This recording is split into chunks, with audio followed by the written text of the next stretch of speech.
সকাল বন্ধুরা, তোমরা সবাই কেমন আছো? আশা করি তোমরা সবাই খুব ভালো আছো, আর আমিও খুব ভালো আছি। দক্ষিণ দিনাজপুর জেলার একটি ছোট্ট গ্রাম থেকে আমি বেলি অনুতন ব্লগের আরও একটি নতুন ভিডিওতে তোমাদের সকলকে অনেক স্বাগত আর অনেক ভালোবাসা জানিয়ে আজকের ব্লগটা শুরু করলাম। দেখতে থাকো ব্লগটা, তার সাথেই থাকো, আশা করি ভালো লাগবে।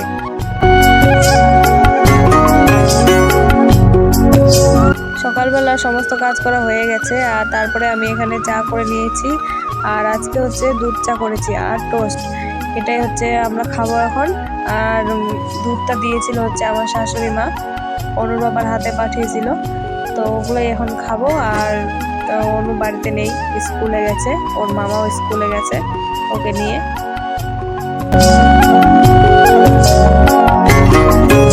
এখানে বসে আমরা চা খাচ্ছি, আর ওইদিকে তনু উঠে গেছে, চলো তোমাদেরকে দেখাই। তো এই বুড়িটা কি করছে দেখো।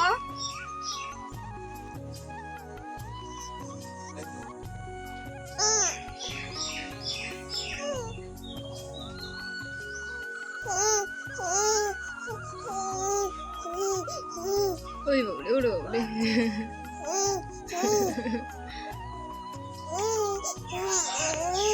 কি হচ্ছে কি হচ্ছে? তনু ঘুম থেকে উঠেছে, আর ও কিন্তু অনেকক্ষণে ঘুম থেকে উঠছে আজকে। তো আমরা চা খাচ্ছি এখন, আর ভাত একটু পরে বসাবো। অনু স্কুলে গেছে আর ভাই গেছে ওকে স্কুলে নিয়ে। তো ওই যে ও কান্নাকাটি করছে, তো চলো ওকে নিবো, আগে চাটা খাই তারপর ওকে নিবো। তোমাদের সাথে গল্প করতে করতে দেখো অনু স্কুল থেকে চলে এসছে। দেখো বন্ধুরা আমি কি বানাচ্ছি এখানে, এই যে পাস্তা। তো এগুলো আমি হচ্ছে সেদ্ধ করে নিয়েছি, এগুলোকে এখন একটু সর্ষের তেল দিয়ে মেখে নেব, আর তারপরে এটাকে ভাজবো। তো চলো আমি কিভাবে ভাজছি সেটা তোমাদের সাথে শেয়ার করছি, আর তোমরা কিভাবে ভাজো অবশ্যই জানাবে, আর আমি এভাবেই ভাজি। তো প্রথমে সরষের তেল দিয়ে একটু পাস্তাগুলোকে হচ্ছে মেখে নিলাম, আর তারপরে এখানে কড়াইতে দিয়ে দিয়েছি হচ্ছে পেঁয়াজ, আর তারপরেই দিব পাস্তাগুলো। এই যে পাস্তাগুলো দিয়ে দিলাম, তারপরে এখানে হচ্ছে লঙ্কার গুঁড়া, তারপর মিট মশলার গুঁড়া, ডিম, এগুলো দিয়েই ভাজবো। আর আমি পাস্তা এইভাবেই ভাজি, এইভাবে খেতেই আমার মানে ভালো লাগে, দোকানের থেকে বাড়িতে খাওয়াই ভালো লাগে।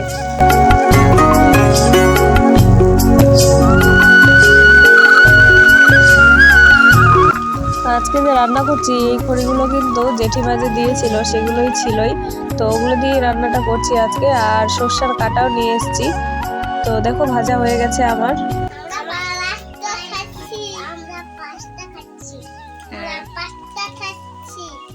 আচ্ছা যাও, ওখানে গাড়িতে বসে খাও, যাও বাবাকে আসতে বলো।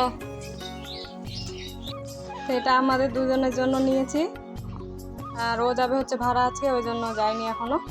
তো দেখো কালারটা কিন্তু সেই সুন্দর এসছে, তো খাওয়া যাক কেমন হয়।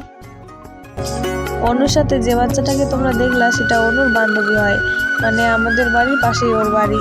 তো ওই বাচ্চাটা কিন্তু গ্রামের ভাষাতেই কথা বলে, বাংলা ভাষায় কথা বলে না। আর অনু তো সবসময় বাংলা ভাষাতেই কথা বলে, তাই অনু একটু ওকে শিখিয়ে দিচ্ছিল আজকে। তো তারপরে আমি চলে আসলাম আমাদের খাবারটা নিয়ে ঘরে। আমি আর অনুর বাবা আমরা দুজনে খেয়ে নিলাম এখানে ঘরের ভিতর, আর তনু একটু ঘুমিয়েছে, আর অনু বাইরে গাড়িতে বসে খাচ্ছে।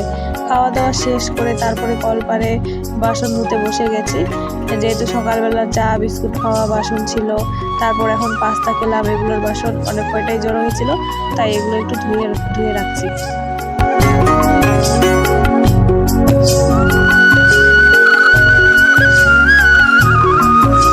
বাসন টাসন ধুয়ে আমি স্নান করব, সেই জন্য স্নানের আগে এই দুটো শাড়ি ছিল, মানে ওই যে বিয়ের সময় বের করেছি শাড়িগুলো, একটা শাড়িও ঢুকানো হয়নি, মানে ধুতেই পারিনি, সেই জন্য ঢুকানো হয়নি। তো আজকে আমি শাড়িগুলো ধুয়ে দিচ্ছি। তো প্রথমে এই দুটো শাড়ি ধুবো, আর ওগুলো শাড়ি পরে ধুবো। আর আমাদের কলটা জানো তো এত শক্ত, আর জল নেমে যায় বারবার করে, খুবই অসুবিধা হচ্ছে। আমাদের শুধু না, আমাদের গ্রামের যতগুলো কল আছে সব কলেরই একই সমস্যা হয়ে গেছে, কেন জানি না, হয়তো পাতালের নিচে জল শেষ হয়ে যাচ্ছে সেই জন্য।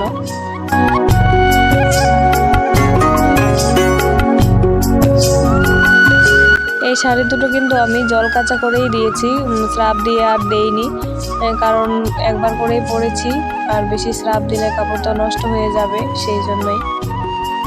তো স্নান করা হয়ে গেছে, আর আমি এই যে শাড়ি পরেছি, তো হচ্ছে নাইটিগুলো সব ভেজা, সেই জন্য এদিকে অত রোদ নেই, বৃষ্টি পড়ছে সেই জন্য। তো এখন যাব হচ্ছে খিচুড়ি আনতে সেন্টারে। তো অনু আর তনু দুজনকে নিয়ে যাব, কারণ বাড়িতে কেউ নেই। অনুর বাবা তো চলে গেল গাড়ি নিয়ে, আর ভাই হচ্ছে টিউশন গেছে। তো অনু তনু দুজনকে নিয়ে যাব। চলো, জুতো পরো। সেন্টার থেকে বাড়ি এসে আমি অনুকে স্নান করিয়ে দিয়েছি, আর ও একাই স্নান করবে সেই জন্য খুবই জেদ করছিল। তো আমি তাও ভালো করে একটু স্নান করিয়ে দিলাম বুঝিয়ে সুজিয়ে।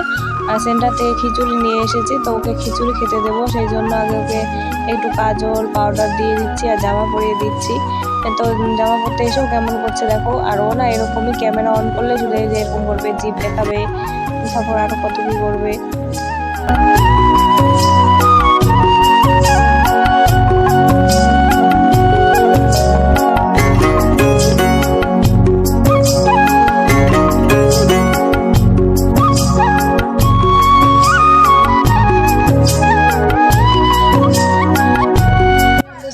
খিচুড়ি নিয়েছি, তো এটা খাওয়াবো এখন অনুকে। আর এই যে কাঁদছে,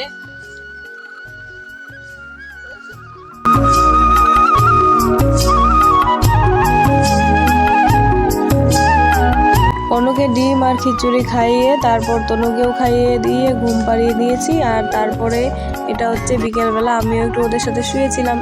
তারপরে উঠে এই যে ভাত বসিয়ে দিলাম।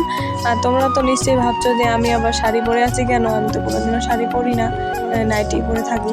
তো শাড়ি পরেছি এই কারণেই, নাইটিগুলো আবার সব ভেজা, তোমাদেরকে তো বললামই। এদিকে বৃষ্টি হচ্ছে, রাতে বৃষ্টি হয়েছিল, তো সেই জন্য সকাল থেকে রোদের মুখটাই দেখা যায়নি। আর এরকম দিন আমার না একদমই ভালো লাগে না। বেশ সুন্দর ঝলমলে থাকবে পরিবেশটা, তাহলেই আমার ভালো লাগে। আর এইভাবে থমথমে হয়ে থাকা বা অন্ধকার হয়ে থাকা আমার একটুকু পছন্দ লাগে না। তো নাইটিগুলো ছিল সবগুলোই ভেজা, সেই জন্য আজকে একটু শাড়ি দেখো পরেছি। সবজি কাটা হয়ে গেছে। এখানে আলু, করলা আর পেঁয়াজ কেটেছি। আর করলা একটাই দিয়েছি, মানে বড় করলা, অনু খাবে না সেই জন্য। আর এই যে পটল, এটাও ভাজা করব। দেখো এই পটলটাই শুধু বিচি হয়েছে, মানে এইটাই খেতে ভালো লাগে, আর এগুলো খেতে ভালো লাগে না।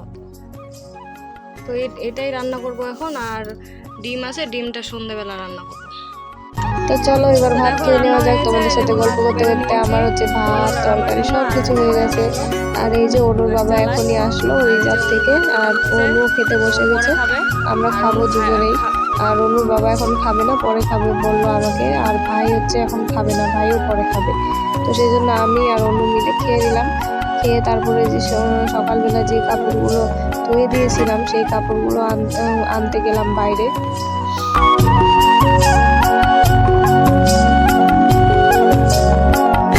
সকালবেলা তো তোমরা দেখেছিলে যে আমি দুটো শাড়ি কেচে দিয়েছিলাম। তো এই শাড়িগুলো হচ্ছে পরে কেচে দিয়েছিলাম। দেখো আমি কতগুলো শাড়ি নিয়ে এখন বাড়ির ভিতরে আসবো।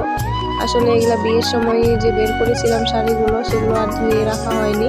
তো এগুলো নিয়ে গিয়ে আমি চেয়ারটার উপর রেখে দেবো, সন্ধ্যাবেলা ভাঁজ করব। তো চলো বন্ধুরা, তোমাদের সাথে দেখা হবে আবার একটি নেক্সট ভিডিওতে। আর আজকের ভিডিওটি ছিল এই পর্যন্তই। ভালো লাগলে অবশ্যই একটা কমেন্ট করবে। টাটা।